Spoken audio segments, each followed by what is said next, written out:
So the next part of the reflective video I'd like to discuss is explaining how learning and development through play have been implemented within my forest school experiences and my programme.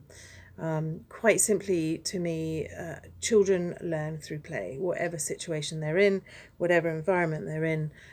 If they're playing, they're going to be learning. Play is a rite of passage for children and also a rite of childhood. I feel play represents a vital part of children's physical, social, intellectual advancement, and it contributes to their cognitive and emotional well-being.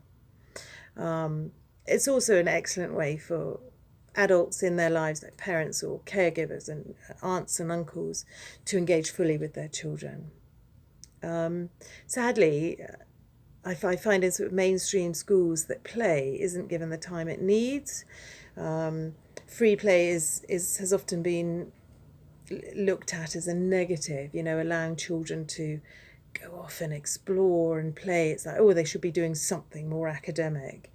I disagree with that. I think children actively playing and occupying themselves and discovering and exploring is going to have no end of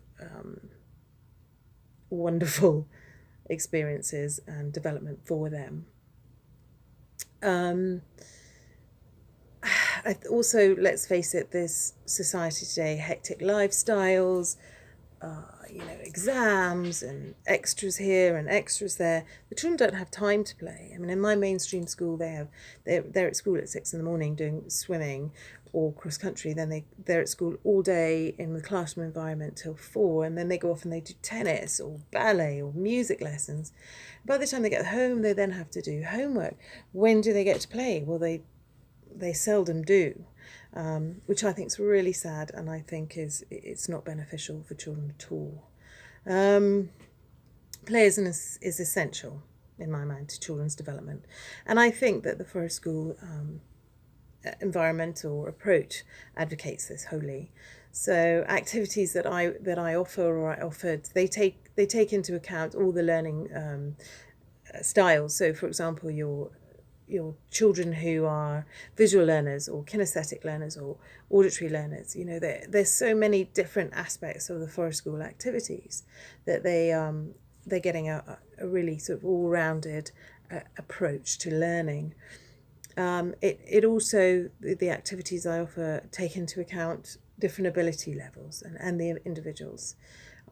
Sessions are aimed to build, self-esteem and communication, independence, confidence, as well as an awareness and love for the environment. I'm very passionate about the environment, wildlife, conservation, and I try and instill that in the young learners that are in my little Forest School environment.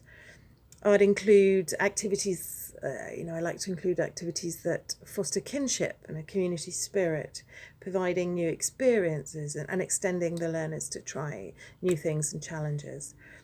I like to offer games, such as hide and seek or treasure hunts. I love treasure hunts, role play, and indeed just free play, just exploring themselves.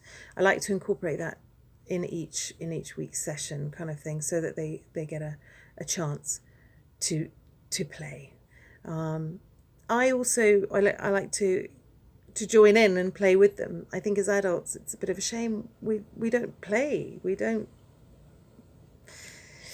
And I just think that's really sad, actually. So quite often I will role model how to play appropriately, and this is especially good when there's a bit of friction between a couple of children.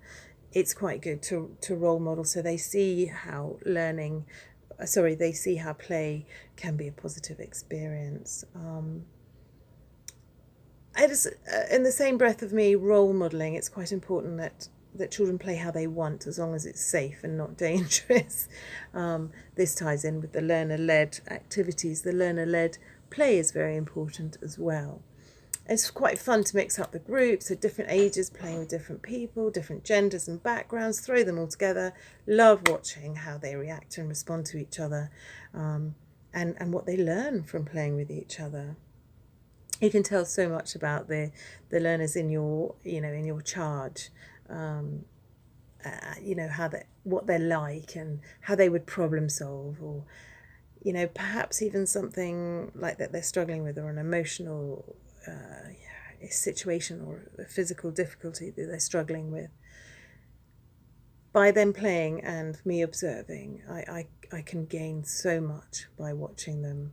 And it's also wonderful to allow their imaginations and their creativity to flow in these play situations. So all in all, I feel very strongly that play is an incredibly important part of learning.